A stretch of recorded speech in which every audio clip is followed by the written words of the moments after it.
glaucoma. She had to have both her arms and both her legs amputated to save her life. So this fundraiser is for her and her family, her siblings, and it's like I said, long after these fundraisers are gone and the hype in the media is past, this family has to deal with this tragedy for a long, long, long time. So give yourselves a round of applause. Thank you so much.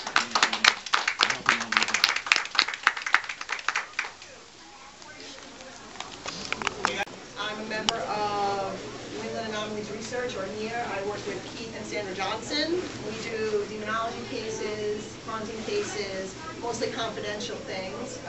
We do local things in the Rhode Island, Massachusetts, Connecticut area.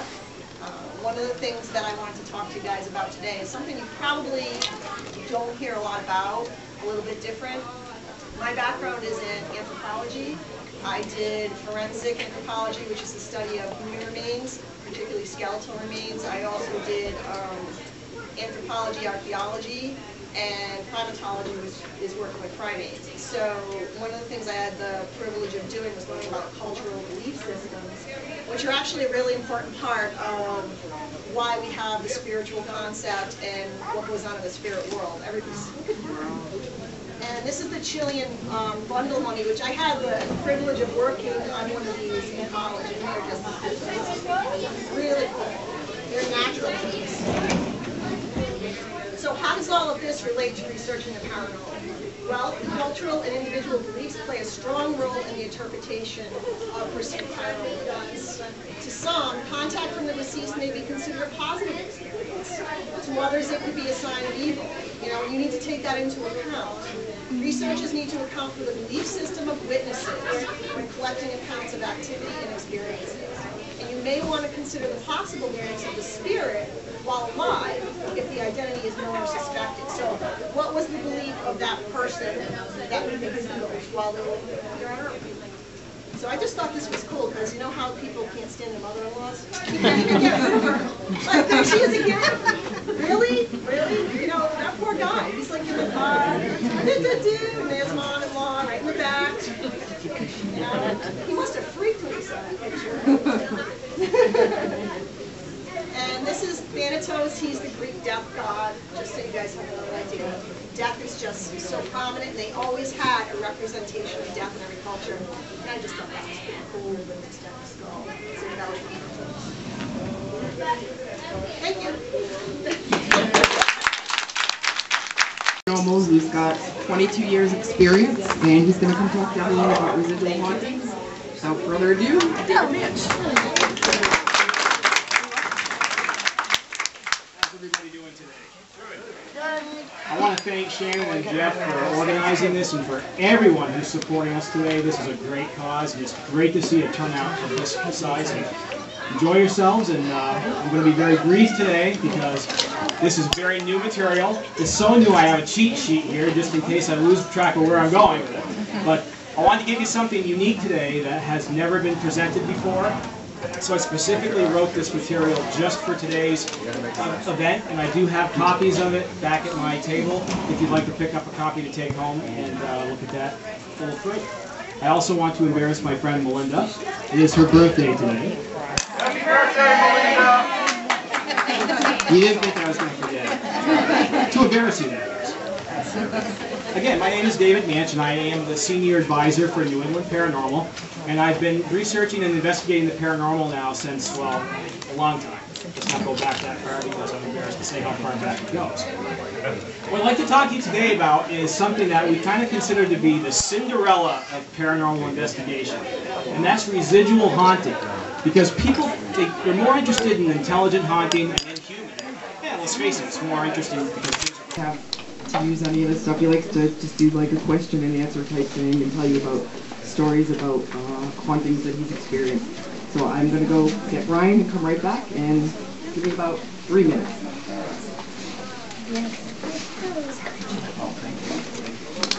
Coming here, really appreciate everybody that bought tickets or came and donated stuff. Really appreciate it. Shannon and Jeff worked their ass off for this. You got two. Okay, I asked a question because I have about 15 different lectures that I do. So I usually ask the crowd certain questions that, so I don't bore the hell out of you with different lectures that I do. Who here is a paranormal investigator?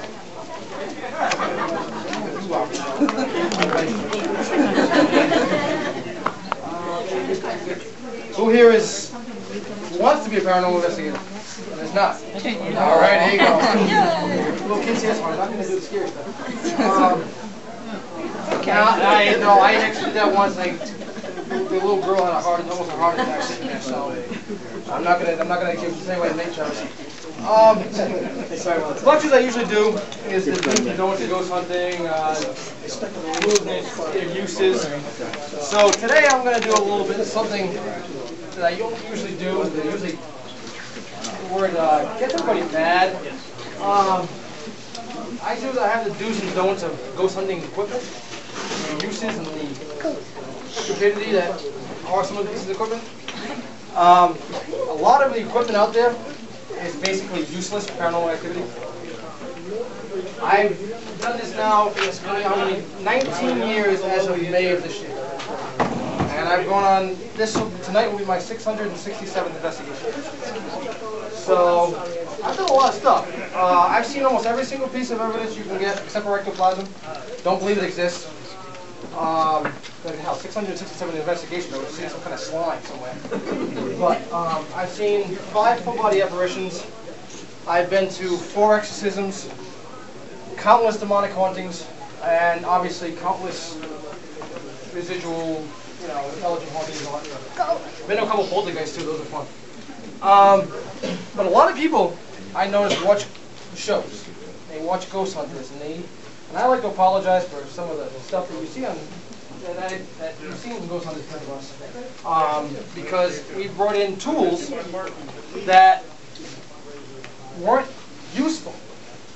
And it was, that was where she resided, so people thought that they were looking at the energy from her. Same thing with this. And what we're going to do here today, we're going to create St. Elmo's fire. You're going to get to see what it looks like and see how it can be kind of scary. So if you're ever out somewhere and it's an electrical storm and you see a purplish light glow over anything, it's not a ghost. Don't approach it, because you're about to get zapped. And I'm going to show you why. Now we're also going to do some examples. I'm going to show you a little bit of energy induction. First I'll show you this one here. This is a regular fluorescent light bulb. Okay? This has gases in it. Now this is a plasma sphere. Inside here is an electrode. It's the same kind of thing as that Tesla coil over there. It's a very powerful electrode, 20 or 30,000 volts in here. It's stimulating the gases in here, and the different types of gases produce different colors. Okay? What I'm going to show you is how there's an energy field outside of here. You really can't feel it until you get super close, but it's going to affect another energy. It's going to affect the energy inside this light bulb, and just by putting it near it, the light bulb starts to light. And what I'll do is I'll turn down the lights, because the next part of this is going to be, you're going to want to see it in the darker area. So you can see, everybody see the light bulb light up near this device here? We're going to show this, I'm going to see if I can get the Van de Graaff to light up the light bulb as well. But just putting it near it shows that energy is affected. It's called energy by induction. And that's the way, if you have a cordless toothbrush or wireless toothbrush, that's how it charges. Same idea. One energy affects another energy, which affects another energy. First law of thermodynamics, energy cannot be created or destroyed, only change in form. That's exactly what you're witnessing here. You never can create energy. Power pumpkins do not create energy, they transform energy. That's why they have transformers. So let me give you a little bit of a rundown on this. What I'm going to try to do here,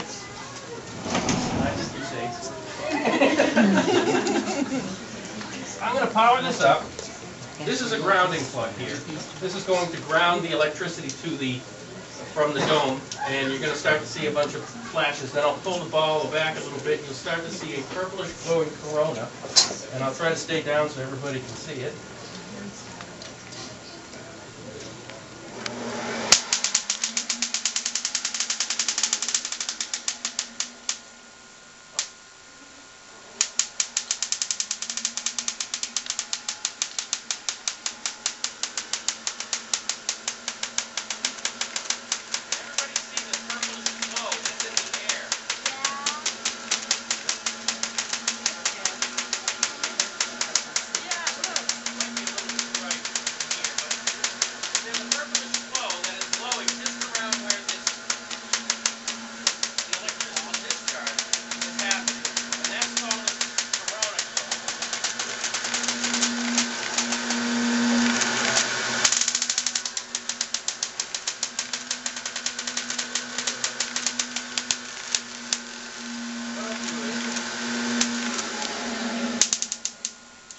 This is good. First of all, I want to thank you all. While I have your undivided attention, my name is Shannon Sylvia.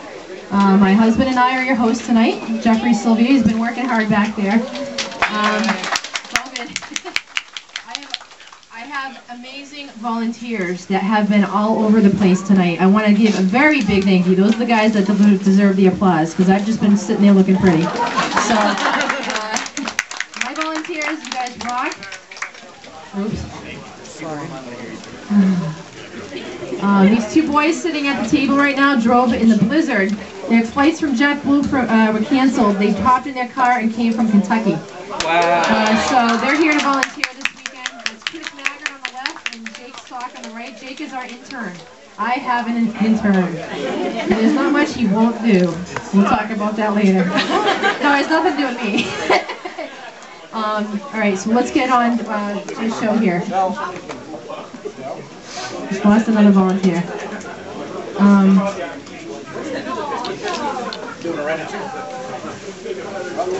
I need items number 1 and 2. We can always just skip it. Okay, we'll skip 1 and 2. We'll just move on. Number 3? All right. What is it? I can't remember now. It's a basket. Basket. A basket? Yeah. Are they all like? Okay. All right, the first one, sorry, we had a little bit of mislabeling issues, but the first donation that we were sent was a Yankee candle basket.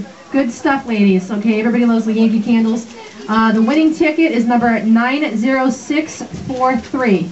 90643. Melissa? Okay, where's Melissa? Come and get it.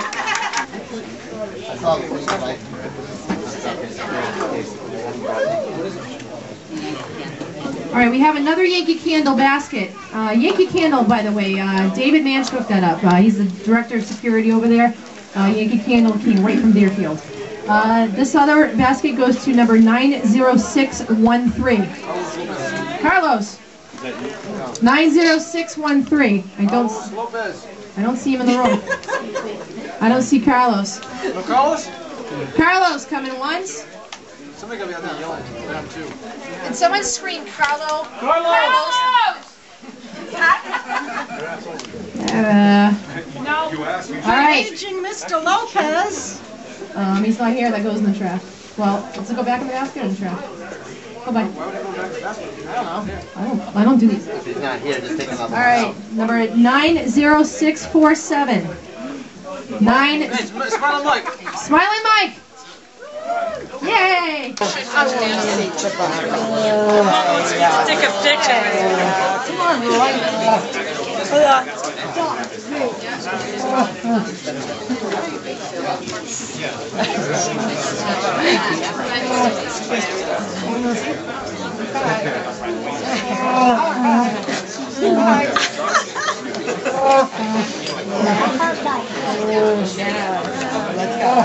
Can I take a picture with you? My husband? Yeah, I want to. He'll be so jealous. Wow, that's work code. I got it. Thank you. Excuse me. You don't need my copy of that. Just have a picture. Yeah, that's needed. There we go. My husband would be so jealous. Bella's mother and family need to go home. Thank you. Okay. We'll stop the auction for a second. I'm going to let them come in. This is only going to take a few minutes, folks.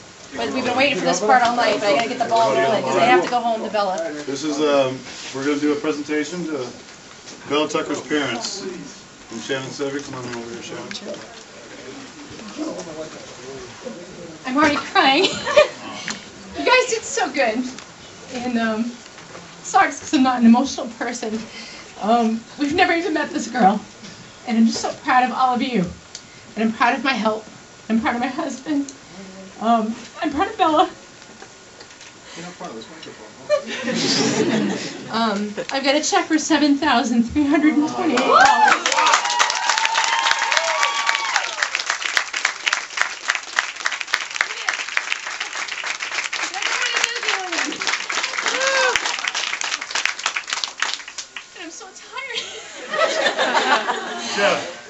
It's done. This is not all the money. We have not started the donations, all of the rest of the donations, the stuff that they're bidding on. So there's more. But I'll call you tomorrow. Would you have the honor of filling out the check? Sure, you're gonna tell me that big number again. That's okay. Whoa, a little nervous. Can we take this home? This is yours Yes, to keep. this is yours to take home. She's gonna like this. There's more money standing right there in the jar. I mean, we got more money coming in. We'll present it to them. There's going to be more. We're going to put everything in actual total, and we'll post it up on Facebook for you all to know. We're going to notify the newspapers too, as well as what the actual total was. There's going to be a lot more coming. You gotta write it all out? You can't make a mistake. Oh, wow.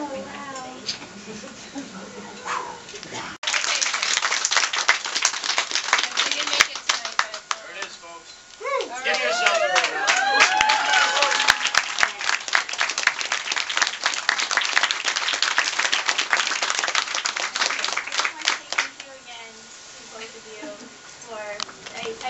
We've been on the phone, and we feel like we've known you guys, you know, back and forth, phone calls, text messages, and it's just been so wonderful to be here, just to see everybody and know that there's people out there that still support Bella and her future. And I just want to say thank you. Thank you guys so much. Thank you. Watch this.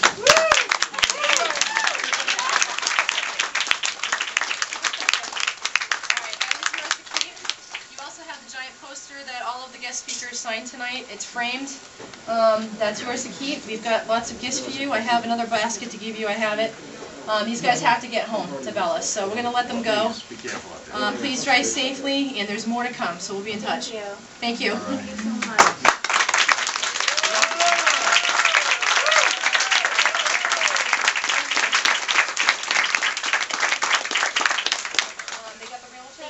You get the real And you guys can continue. Sorry to take your time. All right. Thank you. Now I feel good. Is it going?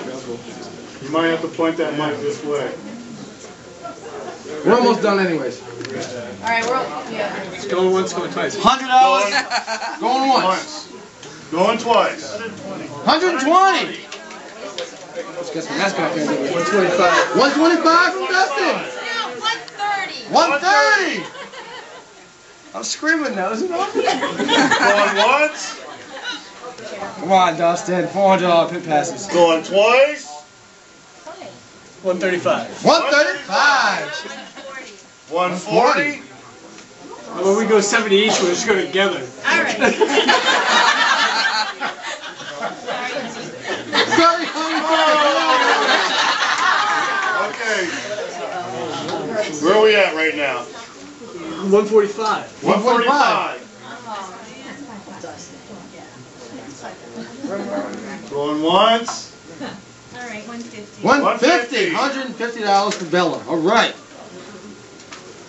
Going once. Come on. 400. Dude, that's not even half of what the tickets are worth. Going twice. 155. 155. Did you wait for the kill you? Huh? Did you wait for the kill you? Futon upstairs, Dustin. Going twice. 160. 160. Don't you have something to go do? Going once. Going twice. 165. 165. I knew he was gonna want. I know. That's what it's doing. Going twice. 180. That was that. That wasn't even somebody else. Going once. 200. Dustin. 200. Going once. You don't like the time. Twice. Come on. No pressure. Hold on. 185. 185. Wow. Yeah, you lost a couple fans, dude. Twice. 190. Enjoy the races until Clint Boyer I said hello. I can't go any higher, or I'll have to sleep outside. Are you good? Yeah. 190 sold.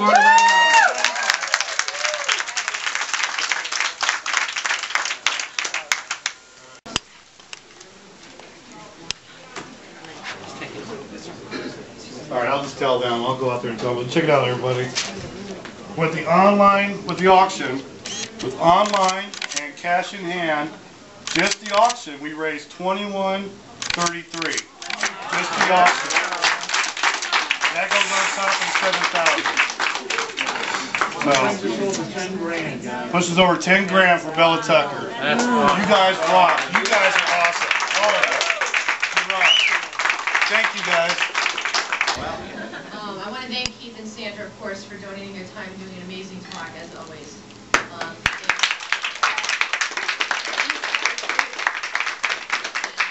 apologize again about the timing of the evening. We just had a lot of donations, guys, but we did amazing with the money, so if it was one or the other, I would have done the same thing.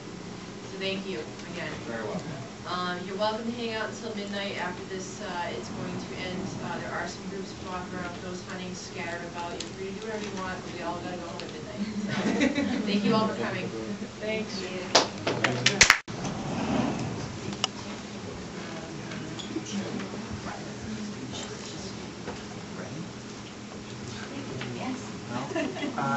Good evening, everybody.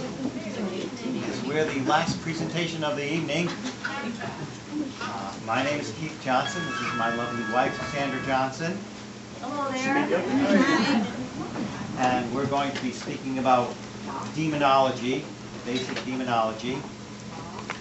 A lot of you I know are paranormal investigators. I guess you all are this evening. But in dealing with this, there is always a chance that if you haven't run across something which is inhuman or demonic, there's a chance you will, sooner or later. So it's best to be prepared, and knowledge is power. Now, before we get underway, I just really like to thank Shannon and Jeff, and God bless you both for the wonderful thing you've done tonight.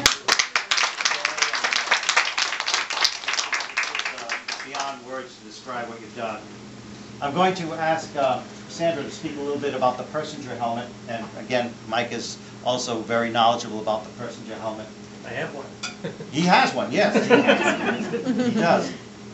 We've had it on our show, Ghosts Are Near. This is not me. First off. Is this thing still? No. I may be loud enough. I can talk loud, but not as loud as Keith.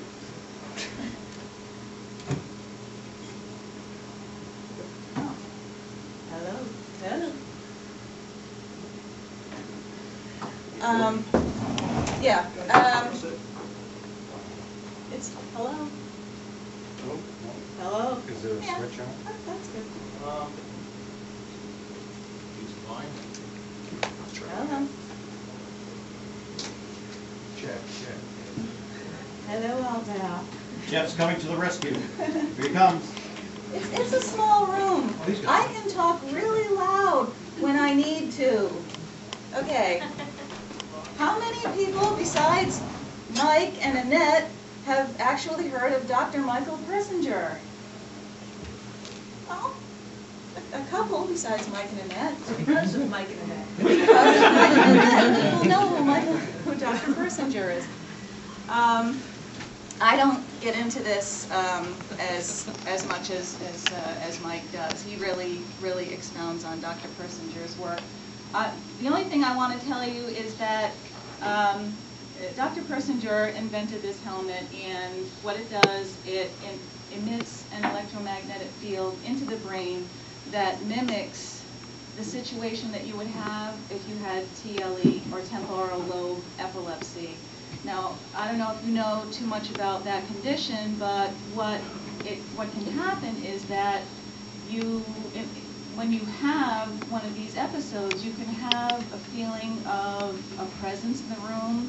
You can have auditory hallucinations. You can have visual hallucinations. And these are some of the things that can mimic a paranormal experiences as well. So, you know, this is one of the reasons that we use, in fact, the main reason that we would use an EMF detector as a paranormal investigator. You're not going to use your EMF detector to go chasing ghosts around. You're going to use it to try to locate these electromagnetic fields that your clients may be experiencing and perceiving as a paranormal experience. One of the clients that Dr. Persinger had was a little girl who felt as if she had a malevolent presence in her room night after night. Well, what Dr. Persinger found was that the alarm clock on the table next to her bed was actually emitting a very high EM field. And they removed the alarm clock, no more nightly visitations. So this is despite the fact that it was not invented as a paranormal gadget, it is very useful on investigations to rule out this particular situation. I don't need this. Voice phenomena, because we did hear this. It's very rare, but sometimes when you're performing a cleansing of a house, you will hear the spirit leave. You will hear it scream as a sign of its leaving.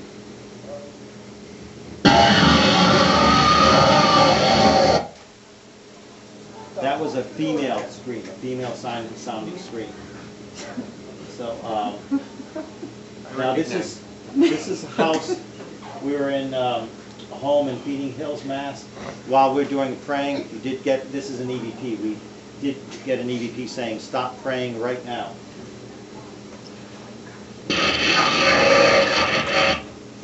Obviously didn't like what we were doing.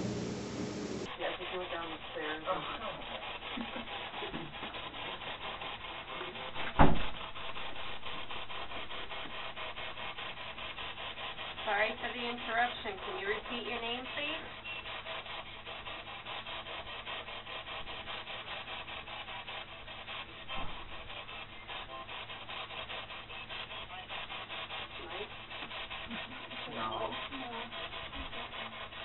Say your name loud and clear for us so we can hear you.